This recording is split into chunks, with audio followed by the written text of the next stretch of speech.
ശബരിമല സ്വർണ്ണക്കൊള്ള കേസിൽ ഉണ്ണികൃഷ്ണൻ പോറ്റിയെ SIT കസ്റ്റഡിയിലെടുത്ത് ചോദ്യം ചെയ്യുന്നു എന്നുള്ള വിവരമാണ് പുറത്തുവരുന്നത്. രഹസ്യ കേന്ദ്രത്തിൽ വച്ചാണ് ചോദ്യം ചെയ്യൽ. രാവിലെ വീട്ടിൽ നിന്നാണ് ഉണ്ണികൃഷ്ണൻ പോറ്റിയെ കസ്റ്റഡിയിലെടുത്തതൊപ്പം ശബരിമലയിലും SIT ഉദ്യോഗസ്ഥർ പരിശോധന നടത്തുന്നുണ്ട്. കൂടുതൽ വിവരങ്ങളുമായി അൺഫ്ലിറ്റ് ഡിസൂസയും കണ്ണൻ ദേവും ചേരുന്നുണ്ട്. ആദ്യം അൺഫ്ലിറ്റിലേക്കാണ്. അൺഫ്ലിറ്റ്, നേരത്തെ തന്നെ നിരവധി തവണ ദേവസ്വം വിജിലൻസ് ഉണ്ണികൃഷ്ണൻ പോറ്റിയെ ചോദ്യം ചെയ്തിരുന്നു. ഇതാദ്യമായാണ് SIT സംഘം ഉണ്ണികൃഷ്ണൻ പോറ്റിയെ കസ്റ്റഡിയിലെടുത്ത് ചോദ്യം ചെയ്യുന്നത് എന്ന് മനസ്സിലാക്കുന്നത്. എന്താണ് പ്രാഥമികമായി വരുന്ന വിവരങ്ങൾ?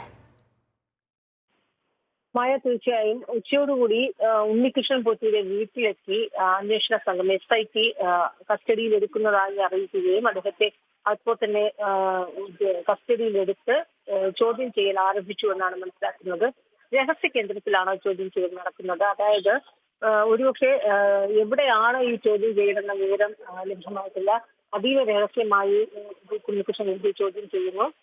തിരുവനന്തപുരത്തോ പത്തനംതിട്ടയിലാകാനാണ് സാധ്യത. ഏറെക്കുറെ തിരുവനന്തപുരത്തെ വീട്ടിൽ നിന്നാണ് അദ്ദേഹത്തെ കസ്റ്റഡി എടുത്തൊരു സാഹചര്യത്തിൽ തിരുവനന്തപുരത്തെ ഏതെങ്കിലും രഹസ്യ കേന്ദ്രത്തിൽ തന്നെയാകും ചോദ്യം ചെയ്യൽ നടക്കുക എന്നാണ് മനസ്സിലാക്കുന്നത്. എന്തായാലും 2 കേസുകളാണ് SIT ഇതുമായി ബന്ധപ്പെട്ട് 2 FIR ആണ് ഇട്ടിരിക്കുന്നത്. അതിൽ 2 കേസിലും അതായത് ദ്വാരപാലക ശില്പത്തിൽ സ്വർണം മുഷിയതുമായി ബന്ധപ്പെട്ട സ്വർണം കടത്തിയതുമായി ബന്ധപ്പെട്ടുള്ളതും കട്ടടപ്പാളികളിലെ സ്വർണം കടത്തിയതുമായി ബന്ധപ്പെട്ടുള്ളതും 2 FIR ആണ്. ഈ 2 കേസിലും ഉണ്ണികൃഷ്ണൻ പോറ്റി തന്നെയാണ് 1ാം പ്രതിയായിട്ടുള്ളത്.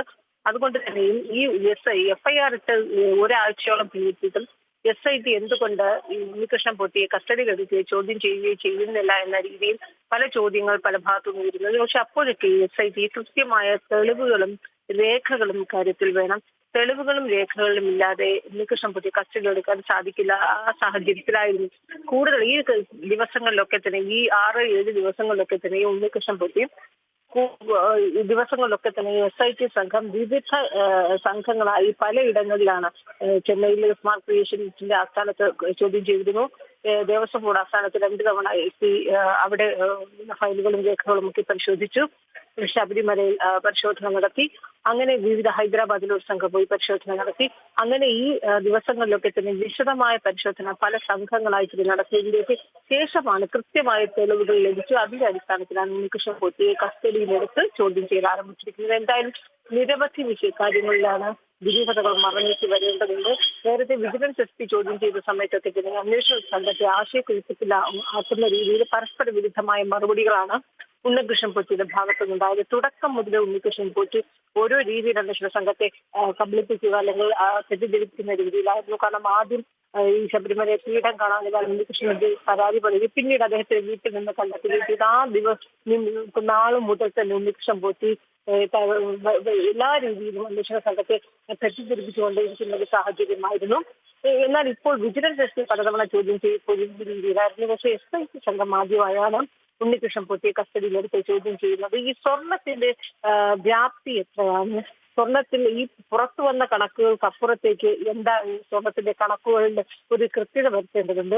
ഉണ്ണികൃഷ്ണൻ പോറ്റിയുടെ പേര് മാത്രമാണ് ഇപ്പോൾ പുറത്തു വരുന്നത്. അതായത് ഉണ്ണികൃഷ്ണൻ പോറ്റി, അദ്ദേഹത്തിന്റെ സുഹൃത്ത് കൽപേഷ്, നാഗേഷ്, അതിനപ്പുറത്തേക്ക് ദേവസ്വം ബോർഡ് ഭരണസമിതിയിൽ ഉണ്ടായിരുന്ന ആ സമയത്തെ ഭരണസമിതി, അതിനപ്പുറത്തേക്ക് ഈ ഉണ്ണികൃഷ്ണൻ പോറ്റിക്ക് ശബരിമലയുമായുള്ള ബന്ധം അത് വർഷങ്ങളായി തുടങ്ങിയതാണ്.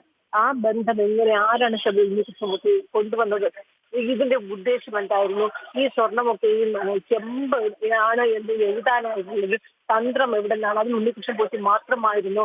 വലിയ ഉന്നതരുടെ പങ്കോ ഉന്നതരുടെ പിന്തുണ ഇല്ലാതെ ഉണ്ണികൃഷ്ണൻ പോറ്റിക്ക് ഒറ്റയ്ക്ക് ശബരിമലയിൽ ഈ രീതിയിൽ അത്രയേറെ രീതിയിലൊരു തട്ടിപ്പ്, അതും ലക്ഷങ്ങളുടെ കോടികളുടെ തട്ടിപ്പ്, അതും ശബരിമല അയ്യപ്പന്റെ സ്വർണം മോഷ്ടിക്കുക എന്ന് പറയുന്ന രീതിയിൽ വരെ ഒരു തട്ടിപ്പ് നടത്തണമെങ്കിൽ കൃത്യമായ ഈ പുറത്തു വന്ന പേരുകൾക്കപ്പുറത്തേക്കുള്ള കൃത്യമായ പിന്തുണ ഉണ്ണികൃഷ്ണൻ പോറ്റിക്ക് ലഭിച്ചിട്ടുണ്ടെന്ന കാര്യത്തിൽ യാതൊരു സംശയമില്ല.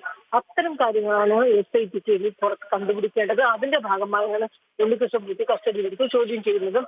മാത്രമല്ല യഥാർത്ഥത്തിൽ അറിയേണ്ടത് ഇതിന്റെ ഈ തൊണ്ട് മുതലെന്ന് പറയുന്നത്, അതായത് ഈ ഉരുക്കിയെടുത്തത് ദ്വാരപാലക ശില്പത്തിലായാലും പാളികളിലായാലും ഉരുക്കിയെടുത്തത്, ആ ഉരുക്കിയെടുക്കുന്ന ആ പ്രോസസ്സ് എവിടെ വെച്ചാൽ ചെന്നൈയിലായിരുന്നു, ബംഗളൂരുവിലായിരുന്നു, അങ്ങനെ കൃത്യമായി എവിടെ വെച്ച് നടന്നു എന്ന് ചോദ്യം ഉത്തരം ലഭിക്കേണ്ടതുണ്ട്. ഒപ്പം അദ്ദേഹത്തിന് ആ സമയത്ത് കൂട്ടാളികൾ ആരൊക്കെയായിരുന്നു എന്നതുൾപ്പെടെ നിരവധി സംശയങ്ങൾ, നിരവധി ചോദ്യങ്ങൾക്കൊക്കെ ഉണ്ണികൃഷ്ണൻ പോറ്റിയിൽ നിന്ന് ഉത്തരം കിട്ടേണ്ടതുണ്ട്. ഇവിടെയും ഉണ്ണികൃഷ്ണൻ പോറ്റി കൃത്യമായ രീതിയിൽ തന്നെ ഇതിനൊക്കെ മറുപടി ലഭിക്കുമോ, അതോ ഇവിടെയും ആശയക്കുഴപ്പം ഉണ്ടാക്കുമോ എന്ന കാര്യത്തിൽ സംശയമുണ്ട്. അതേസമയം ഈ ദിവസങ്ങളിലൊക്കെ ഉണ്ണികൃഷ്ണൻ പോറ്റി കസ്റ്റഡിയിൽ എടുക്കാതിരുന്ന ഈ ദിവസങ്ങളിലൊക്കെയും പല രീതിയിൽ അന്വേഷണത്തെ അട്ടിമറിക്കാനുള്ള നീക്കവും ഉണ്ണികൃഷ്ണൻ പോറ്റിയുടെ ഭാഗത്ത് ഉണ്ടായതായും സംശയിക്കുന്നുണ്ട് അന്വേഷണ സംഘം. അതുകൊണ്ട് തന്നെയാണ് അൺഫിൽറ്റ് അത് തന്നെയാണ് ഈ ഉണ്ണികൃഷ്ണൻ പോറ്റി ഇത്തരത്തിൽ സ്വർണ്ണക്കൊള്ള നടത്തി എന്നുള്ളത് പകൽ പോലെ വ്യക്തമാണ്. അതേസമയം തന്നെ ഈ ശബരിമല സ്വർണ്ണക്കൊള്ളയുമായി ബന്ധപ്പെട്ട് ഈ ഹൈക്കോടതിയിൽ 10 ദിവസത്തിനകം റിപ്പോർട്ട് സമർപ്പിക്കണമെന്നിരിക്കെ ഈ ഉണ്ണികൃഷ്ണൻ പോറ്റിയുടെ ചോദ്യം ചെയ്യലിൽ നിന്ന് വരുന്ന വിവരങ്ങൾ തന്നെയല്ലേ അന്വേഷണ സംഘത്തിൽ ഏറെ നിർണായകമാവുക? നേരത്തെ അൺഫിൽറ്റ് സൂചിപ്പിച്ചതുപോലെ നിരവധി ചോദ്യങ്ങൾക്ക് ഉത്തരം ലഭിക്കാനിരിക്കെ. തീർച്ചയായും. കാരണം ഈ ഉണ്ണികൃഷ്ണൻ പോറ്റിയെ കസ്റ്റഡിയിൽ വേഗത്തിലെടുക്കുക, അന്വേഷണം ഒരു ഘട്ടത്തിൽ അതിവേഗത്തിൽ വളരെ ദ്രുതഗതിയിൽ അന്വേഷണം നീങ്ങുകയും ഒക്കെ ചെയ്തത് ഈ 15 ദിവസത്തിന് റിപ്പോർട്ട് ഹൈക്കോടതി സമർപ്പിക്കണമെന്നുള്ള ഒരു ടൈം പീരീഡ് ഉള്ളത് കൊണ്ടാണ്. ഇനി ഒരു 10 ദിവസം മാത്രമേ അന്വേഷണ സംഘത്തിന് മുന്നിലുള്ളൂ. 10 ദിവസത്തിന് ഹൈക്കോടതിയിൽ നിന്ന് റിപ്പോർട്ട് സമർപ്പിക്കേണ്ടതുണ്ട്. അതുകൊണ്ട് തന്നെ ഈ അന്വേഷണം ഈ ദിവസങ്ങളൊക്കെ ഈ പോറ്റിയെ കസ്റ്റഡിയിൽ എടുത്ത് ചോദ്യം ചെയ്യുക എന്ന് പറയുന്നത് ഏറ്റവും പ്രധാനപ്പെട്ട ഒരു നടപടിക്രമമാണ്. ഈ ചോദ്യം ചെയ്യലിൽ നിന്ന് പുറത്ത് വരുന്ന മൊഴിയുടെയും തെളിവുകളുടെ അടിസ്ഥാനത്തിൽ മാത്രമേ കൃത്യമായ റിപ്പോർട്ട് SITക്ക് കോടതിയിൽ സമർപ്പിക്കാനാവുകയുള്ളൂ.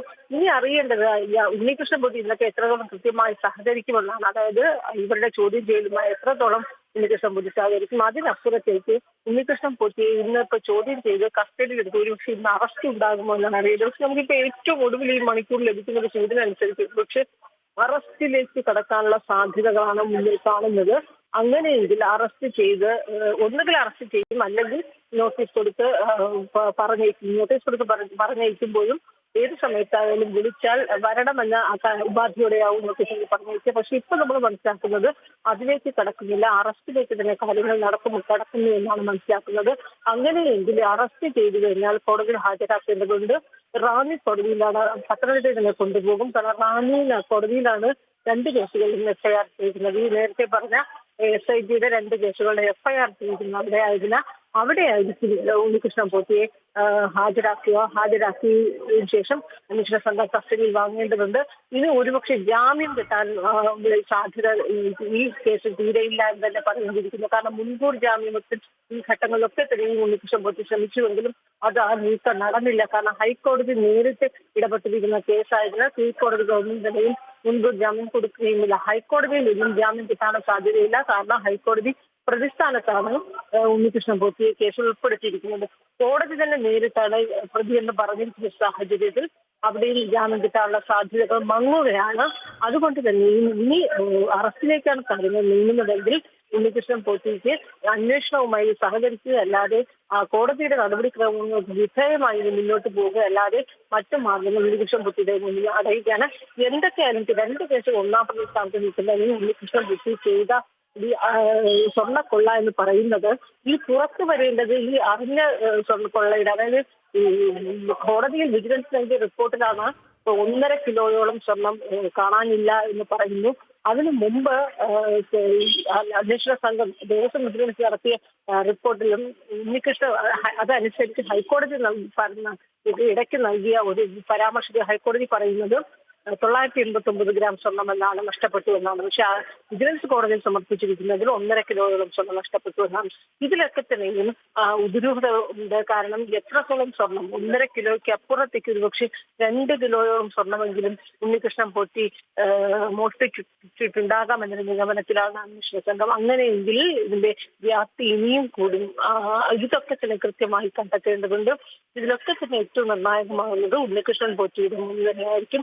ചോദ്യം ചെയ്യലുമായി പോറ്റി എത്രത്തോളം സഹകരിക്കുമെന്നാണ് അറിയേണ്ടത്. കാരണം ഇതിനു മുമ്പേക്ക് മാധ്യമങ്ങൾ പലവട്ടമൊക്കെ മാധ്യമങ്ങളോടൊക്കെ പ്രതികരിച്ചിരുന്ന സാഹചര്യത്തിലൊക്കെ മുഴുവൻ വാർത്തകളും അല്ലെങ്കിൽ ഇത് മുഴുവൻ ആരോപണങ്ങൾ നിഷേധിക്കുന്നത് രീതിയിലേക്കാണ് ഉണ്ണികൃഷ്ണൻ പോറ്റി പോയത്. പക്ഷെ തെളിവുകൾ നിരത്തി അന്വേഷണ സംഘം ചോദിക്കുമ്പോൾ ഏത് രീതിയിലാണ് ഉണ്ണികൃഷ്ണൻ പോറ്റി അതുമായി സഹകരിക്കുന്നത്, പ്രതിരോധിക്കുക, ഇതൊക്കെയാണ് അറിയേണ്ടത്. പക്ഷേ ഈ പറഞ്ഞതുപോലെ 2 കേസിലും 1-ാം സ്ഥാനത്ത് നിൽക്കുന്ന പ്രതി എന്ന രീതിയിൽ കോടതി പോലും ഉണ്ണികൃഷ്ണൻ പോറ്റിയുടെ കുറ്റകൃത്യവും വ്യാപ്തിയും ഒക്കെ ഞെട്ടിക്കുന്നതാണ് എന്നൊരു പരാമർശം കോടതിയുടെ ഭാഗത്തുനിന്നുണ്ടായി. ഇനി തന്നെ ഏതൊക്കെ രീതിയിൽ തന്നെ അന്വേഷണം മുന്നോട്ട് പോയാലും ഉണ്ണികൃഷ്ണൻ പോറ്റിയിൽ കൂടുതൽ വിവരങ്ങൾ പുറത്തു വരേണ്ടതുണ്ട്. അത് മൊഴിയായി ഉണ്ണികൃഷ്ണൻ പോറ്റിയുടെ ചോദ്യം ചെയ്യലിൽ നിന്നും അത് പുറത്തേക്ക് കൊണ്ടുവരിക എന്ന് പറയുന്നത് ശ്രമകരമായ ഒരു ദൗത്യം തന്നെയാണ് SITക്ക് മുന്നിലുള്ളത്. മായ അൺഫിലിറ്റ്, അതുപോലെ തന്നെ ഈ ഉണ്ണികൃഷ്ണൻ പോറ്റിയുടെ ഈ വിവരം പുറത്തു വന്നപ്പോൾ തന്നെ എല്ലാവർക്കും ഉണ്ടായ ഒരു സംശയമാണ് ഉണ്ണികൃഷ്ണൻ പോറ്റിക്ക് ഇങ്ങനെ ശബരിമലയിൽ ഇങ്ങനെ എത്താനുള്ള ആ ഒരു അധികാരവും അവിടുന്ന് ഈ സ്വർണം കൊണ്ടുപോകാൻ ഉൾപ്പെടെയുള്ള ആ ഒരു സർവ്വ സ്വാതന്ത്ര്യവും എങ്ങനെ കിട്ടിയെന്നുള്ളത്. തീർച്ചയായും ഈ ചോദ്യം ചെയ്യലടക്കം പല ഉന്നതരുടെയും പങ്ക് പുറത്തു വരുമെന്ന് തന്നെയല്ലേ നമ്മൾ കരുതേണ്ടത്?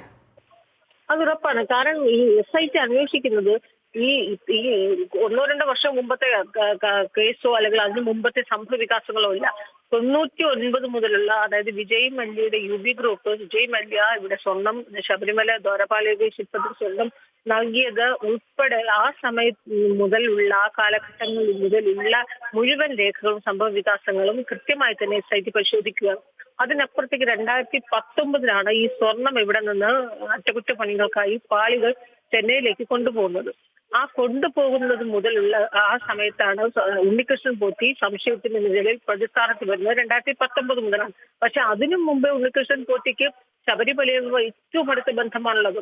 അത് തന്നെയാണ് CPM ആയാലും പരസ്പരം 2 മുന്നണികൾ, ഇടത് വലത് മുന്നണികൾ പരസ്പരം പഴിചാരുമ്പോൾ പരസ്പരം ആരോപണങ്ങൾ ഉന്നയിക്കുന്നതും ഈ ഇടത് സർക്കാരിന്റെ കാലത്തല്ല, അതിനു മുൻപ് UDF സർക്കാരിന്റെ കാലത്ത് മുതലേ ഈ പല രേഖകളിലും പല ചിത്രങ്ങളിലും ഒക്കെ നമുക്ക് കാണാം. ആ സമയത്തുള്ള അതാത് ദേവസ്വം മന്ത്രിമാരുടെ ഒപ്പവും ദേവസ്വം ഭരണസമിതിക്കൊപ്പവും ഒക്കെ ഈ ശബരിം ഈ ഉണ്ണികൃഷ്ണൻ പോറ്റി ഒപ്പം പല ഏറ്റവും പ്രധാനമായ നിർണായകമായ ഈ സമയത്തൊക്കെ തന്നെയും ഉണ്ണികൃഷ്ണൻ പോറ്റി ശബരിമലയിലുണ്ട്. അത്രയേറെ സ്വാധീനമുള്ള ഒരു വ്യക്തിയാണ്. അതുകൊണ്ട് തന്നെ ആരാണ് ഉണ്ണികൃഷ്ണൻ പോറ്റി ശബരിമലയിൽ ബന്ധിപ്പിച്ചത്? ആ ബന്ധിപ്പിച്ച വ്യക്തിക്കോ അല്ലെങ്കിൽ ആ സംഘത്തിനോ മറ്റെന്തെങ്കിലും ലക്ഷ്യമുണ്ടായിരുന്നെങ്കിൽ അതെന്താണ്? ഇത്തരം കാര്യങ്ങൾ മുഴുവൻ അതിനുശേഷം ആ സർക്കാർ മാറി അടുത്ത സർക്കാർ കഴിയുമ്പോഴും ഉണ്ണികൃഷ്ണൻ പോറ്റിയുടെ ആ സ്വാധീനം ആ രീതിയിൽ തന്നെ അവിടെ ഉണ്ട്. അതിലൊരു മാറ്റമില്ല. അപ്പോൾ അതിനപ്പുറത്തേക്ക് മാറി മാറി വരുന്ന സർക്കാരുകൾക്ക് അപ്പുറത്തേക്ക് മറ്റൊരു വലിയൊരു സംഘം തന്നെയും ഈ ഉണ്ണികൃഷ്ണൻ പോറ്റിയെ ഈ ശബരിമലയുമായി അടുപ്പിച്ച് അല്ലെങ്കിൽ ശബരിമലയിൽ നിന്നുകൊണ്ട് ഇത്രയേറെ തട്ടിപ്പ് അല്ലെങ്കിൽ ഇത്രയേറെ കൊള്ള നടത്താനായി ഉണ്ണികൃഷ്ണൻ പോറ്റിക്ക് ഒറ്റയ്ക്ക് സാധ്യമല്ല. ഉണ്ണികൃഷ്ണൻ പോറ്റിയെ ആരാണ് അവിടെ നിന്ന് സഹായിക്കുന്നത്? അത്തരത്തിലുള്ള അന്വേഷണത്തിലേക്കൊക്കെ വിശദമായി തന്നെ കടക്കേണ്ടതുണ്ട്. കാരണം ഈ പുറത്തു വന്നത് ഒരറ്റം, മഞ്ഞുമലയുടെ ഒരറ്റം മാത്രമാണ്. ഇതിപ്പോ പല രാഷ്ട്രീയ CPM ആയാലും കോൺഗ്രസ് ആയാലും പരസ്പരം ആരോപിക്കുന്നത് പുറത്തു വന്നത് മഞ്ഞുമലയുടെ അറ്റം മാത്രമാണ്. അങ്ങനെയെങ്കിൽ യഥാർത്ഥ കണക്കുകൾ അല്ലെങ്കിൽ യഥാർത്ഥ വിവരങ്ങൾ പുറത്തു വരുമ്പോൾ മാത്രമേ ഈ തട്ടിപ്പിന്റെ വ്യാപ്തി എത്രത്തോളം ആയിരുന്നു, അല്ലെങ്കിൽ ഏതൊക്കെ ഉന്നതർക്കാരുടെ ബന്ധമുണ്ടായിരുന്നു, ആരൊക്കെയാണ് ഈ തട്ടിപ്പിന് ഉടപിടിച്ചത്, ഇത്തരം കാര്യങ്ങൾ അറിയാൻ പറ്റുകയുള്ളൂ. പക്ഷെ അപ്പോഴും നമ്മുടെ മുന്നിലൊരു ആശങ്ക എന്ന് പറയുന്നത് ഈ SIT അന്വേഷണത്തിൽ ഇതിന്റെയൊക്കെ വ്യാപ്തി അല്ലെങ്കിൽ വളരെ കൃത്യമായി തന്നെ ഈ വിവരങ്ങളൊക്കെ പുറത്തു വരുമോ, കണ്ടെത്താനാകുമോ എന്നൊരു സംശയം ബാക്കി നിൽക്കുന്നു. പക്ഷെ ഇപ്പോൾ SIT കൃത്യമായി ചോദ്യം ചെയ്ത് അന്വേഷണം പുരോഗമിക്കുകയാണ്. ഈ SITക്ക് മുന്നിലുള്ളത് 10 ദിവസത്തിനുള്ളിൽ കോടതിയിൽ റിപ്പോർട്ട് ഹാജരാക്കേണ്ടതുണ്ട്. അതിനു മുൻപ് മുഴുവൻ തെളിവുകളുടെ അടിസ്ഥാനത്തിൽ രേഖകളുടെ ചോദ്യം ചെയ്യലിന്റെ മൊഴിയെടുപ്പിന്റെയൊക്കെ അടിസ്ഥാനത്തിൽ കിട്ടിയ തെളിവുകൾ നിരത്തിയാകുന്ന റിപ്പോർട്ട് കോടതിയിൽ സമർപ്പിക്കുക. ശരി അൺഫിലിറ്റ്, നിർണായക നീക്കമാണ് SITയുടെ ഭാഗത്തു നിന്നുണ്ടായത്. ഉണ്ണികൃഷ്ണൻ പോറ്റിയെ ഇപ്പോൾ കസ്റ്റഡിയിലെടുത്ത് രഹസ്യ കേന്ദ്രത്തിൽ വെച്ച് ചോദ്യം ചെയ്യുകയാണ്. ഒപ്പം അതേസമയം തന്നെ ശബരിമലയിലും SIT ഉദ്യോഗസ്ഥർ പരിശോധന നടത്തുകയാണ്. കണ്ണനുണ്ട് വിവരങ്ങളുമായി. കണ്ണൻ, ഉണ്ണികൃഷ്ണൻ പോറ്റി ഒരു ഭാഗത്ത് ചോദ്യം ചെയ്യുന്നു, അതേസമയം തന്നെ ശബരിമലയിലും SIT ഉദ്യോഗസ്ഥർ പരിശോധന നടത്തുന്നു. എന്തൊക്കെയാണ് വിവരങ്ങൾ? അതേമായ ഇപ്പോൾ SP ശശിധരന്റെ നേതൃത്വത്തിലുള്ള സംഘമാണ് ശബരിമല സന്നിധാനത്ത് പരിശോധന തുടരുന്നത്. അതായത് ഈ ഉണ്ണികൃഷ്ണൻ പോറ്റിയെ കസ്റ്റഡിയിൽ എടുത്തതിന് ശേഷം സന്നിധാനത്തെത്തി പരിശോധനകൾ നടത്തുകയാണ്. അദ്ദേഹത്തിനെതിരെയുള്ള അദ്ദേഹം പറഞ്ഞിട്ടുള്ള കാര്യങ്ങൾ വെച്ചിട്ടായിരിക്കാം ഈ ഇത്തരത്തിൽ SIT ഇപ്പോൾ ശബരിമലയിൽ പരിശോധനകൾ നടത്തുന്നത്. നേരത്തെയും ശബരിമലയിലെത്തി പരിശോധനകൾ നടത്തി ആവശ്യമായ തെളിവുകൾ SIT ശേഖരിച്ചിരുന്നു. അതിൽ കൂടുതൽ തെളിവുകൾ ഉണ്ണികൃഷ്ണൻ പോറ്റിക്ക് പോറ്റിക്കെതിരെയും മറ്റ് ഇതിൽ ഉൾപ്പെട്ടിട്ടുള്ളവർക്കെതിരെയും ഒക്കെ ശേഖരിക്കാൻ വേണ്ടിയിട്ടാകാം ഇത്തരത്തിൽ ശബരിമലയിൽ ഇപ്പോൾ വീണ്ടും SIT സംഘം പരിശോധന നടത്തുന്നത്. നേരത്തെ ഈ ഉണ്ണികൃഷ്ണൻ പോറ്റിയുടെ സ്പോൺസർഷിപ്പ് വഴി നടന്ന എല്ലാ പ്രവർത്തികളെയും വഴിപാടുകളെയും കുറിച്ച് അന്വേഷിക്കണമെന്ന് ഇത് നേരത്തെ അന്വേഷിച്ച ദേവസ്വം വിജിലൻസ് ശുപാർശ ചെയ്തിരുന്നു. ഇയാളുടെ ഇടപാടുകൾ ദുരൂഹമാണെന്ന് അടക്കം അന്നേ ഈ വിജിലൻസ് സംഘം പറഞ്ഞിരുന്നു. അതൊക്കെ ഈ അന്വേഷണ പരിധിയിൽ വരും. എന്തായാലും ഇവിടെ കഴിഞ്ഞ തവണ വന്നപ്പോൾ തന്നെ മേൽശാന്തി അടക്കമുള്ളവരോട് കാര്യങ്ങൾ തിരക്കിയിരുന്നു. എന്താണ് സ്വർണ്ണപ്പാളി വിശദമായി പരിശോധിക്കുക, അതുപോലെ ഈ ശബരിമല സന്നിധാനത്ത് ശ്രീകോവിലിന്റെ കട്ടിളപ്പടിയിലെ വിവരങ്ങളൊക്കെ അതില് എന്തൊക്കെയാണ് അവിടുത്തെ കാര്യങ്ങളെന്നൊക്കെ അത്തരം കാര്യങ്ങളൊക്കെ മേൽശാന്തി അടക്കം അവിടുത്തെ അഡ്മിനിസ്ട്രേറ്റീവ് ഓഫീസർ അടക്കം എല്ലാവരോടും SIT നേരത്തെ തിരക്കിയിരുന്നു. അതിൽ കൂടുതൽ ഇപ്പോൾ ഉണ്ണികൃഷ്ണൻ പോറ്റി കസ്റ്റഡിയിലായതിനെ തുടർന്ന് കൂടുതൽ വിവരങ്ങൾ ശേഖരിക്കാൻ വേണ്ടിയിട്ടാണ് ഇത്തരത്തിൽ ഇപ്പോൾ ഇവിടെ സന്നിധാനത്തടക്കം പരിശോധന നടത്തുന്നത്. ഇന്ന് എന്തായാലും ഈ ഉണ്ണികൃഷ്ണൻ പോറ്റിയെ കസ്റ്റഡിയിൽ എടുത്തതിന് ശേഷം ഇനിയിപ്പോൾ അറസ്റ്റ് നടപടിയിലേക്ക് കടന്നു കഴിഞ്ഞാൽ അറസ്റ്റ് രേഖപ്പെടുത്തിയാൽ 24 മണിക്കൂറിനകം കോടതിയിൽ ഹാജരാക്കേണ്ടതുണ്ട്. അങ്ങനെയാണെങ്കിൽ അറസ്റ്റ് രേഖപ്പെടുത്തുകയാണെങ്കിൽ ഇന്ന് തന്നെ ചിലപ്പോൾ ഇന്ന് ഈ റാന്നിയിൽ കോടതിയിൽ FIR രജിസ്റ്റർ ചെയ്തിട്ടുള്ള റാന്നി കോടതിയിൽ എത്തിക്കാനുള്ള സാധ്യതയുമുണ്ട്. റാന്നി കോടതിയിൽ എത്തിച്ചില്ലെങ്കിൽ മജിസ്ട്രേറ്റിന്റെ വീട്ടിലെത്തിച്ച് ബാക്കി നടപടികൾ പൂർത്തിയാക്കാനുള്ള സാധ്യതയാണ് കാണുന്നത്. മായ.